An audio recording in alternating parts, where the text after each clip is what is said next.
What's crackin', cousins? Part 9. As she walks in the room and sees him tied up, she runs up and hugs him.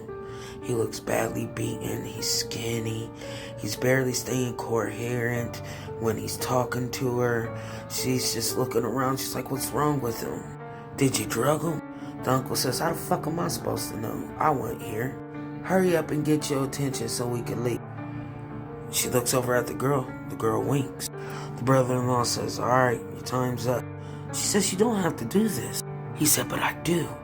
My family deserves everything that you take for granted, and many more.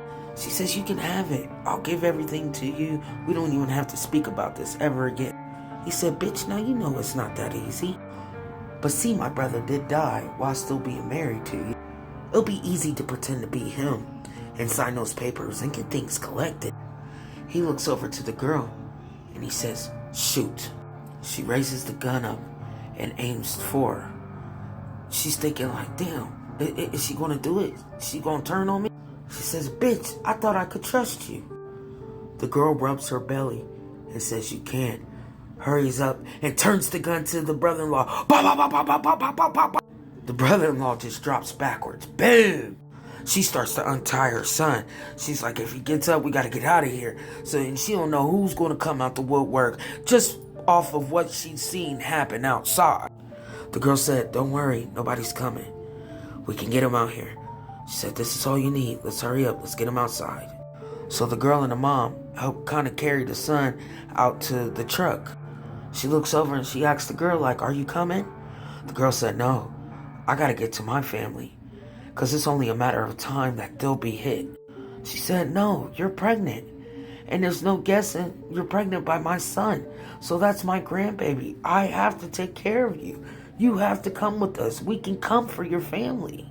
The girl says, no, let me get to my family. Let me get them somewhere safe, and I will call for you guys. She's like, you think this will be all that simple? The girl says, I have to believe. I have to think about my family right now. They're all I have besides my child. So it made sense why the girl did what she did, for her to figure out certain things. It's because she fell in love with her son and got pregnant by him. They had to figure out a way to get him free. The girl tells her, hey, my car's not parked far from here. You leave. I will call, I promise. As they get the son in the back seat, she gives her and her son a moment. She gets in the front seat. She looks back, they're kissing each other. He's like, come on, come on. She's like, no, papi, no, papi. I will come for you. I promise. I'll call it once my family is safe. He was like, but we got to think about ours. She said, but I have to think about them. I got them into this and they don't know nothing. They give each other one last kiss. She closes the door and she waves at him. And she starts running for her car. So she starts the car. She takes a look back at her son. She knew this whole time that he had to still be alive. She just wasn't sure. She says, son, we're going to have to buy new things because I'm not stopping at home. He says, I don't even know what home feels like anymore, Mom. Just get me somewhere safe. So that's what she does. She drives somewhere safe. She ends up going to like 2 or 3 states over. And ironically, that state is Ohio, where she ended up in. They found them an Airbnb. She calls her kids, hey, do not go home after the vacation. I'm going to send you an address and put money in your guys' Cash App. I need you to not talk to nobody and not tell nobody where you're coming. The other 3 kids agree. She gets her son somewhere safe. And just to tell you, the son is good. She's good. The son ended up having a baby boy with the girl that saved his life. She ends up getting a lawyer that is part of the White House. Just know that this lawyer has some rank.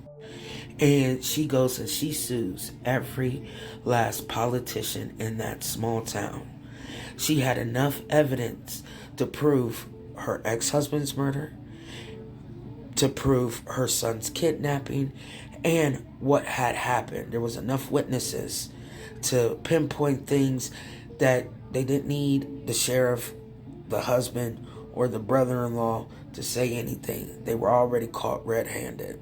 Of course, there's always more to the story, but I want to thank y'all for listening to my story called A Mother's Love. Go follow my YouTube. I'ma still post stories every day here at TikTok. New story comes out tomorrow. And go follow my YouTube.